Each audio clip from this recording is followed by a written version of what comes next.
Hello at magandang gabi. Yan guys, gagaling ko lang sa trabaho.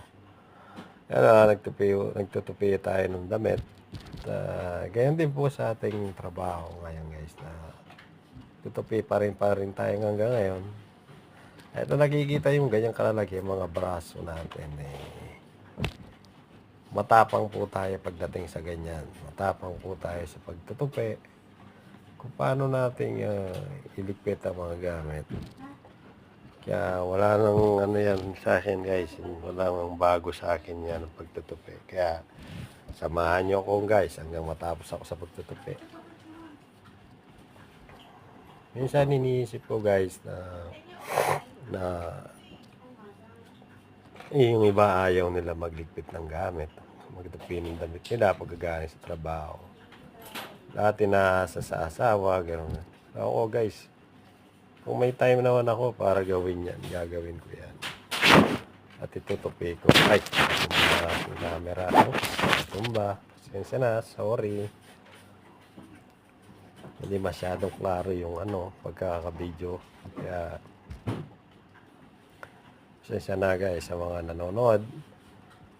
Yan lang po guys, yung ating libangan pag wala tayong ginagawa. Kaya, kahit gaano man karami ang kabundok man yan ng ating tinutupi, kaya natin yan. Tsatsagayin natin yan. Kita naman ang ebidensya. Tupi dito, tupi doon. Kahit sa part-time natin, ganyan pa rin. Tutupi pa rin. Okay lang yan sa akin, guys. Maya, meron akong nakasalang yan na tinintay ko lang matapos para yung hanger niyan,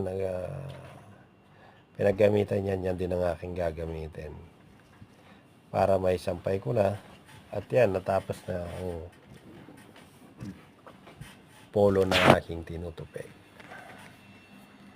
Ayan guys, tignan nyo naman gaano karami ang aking tinutupi.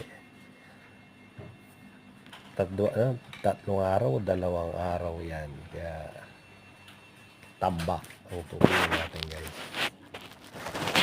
Ngayon, parang narinig ko na aking washing machine na tumatawag na, sampay ko na daw. Kaya samahan nyo ako guys, pati sa pagsasampay, sasampay ko na rin yon. Kaya guys, hanggang dito na lang at maraming salamat sa panonood, pag-antabay sa akin. Salamat!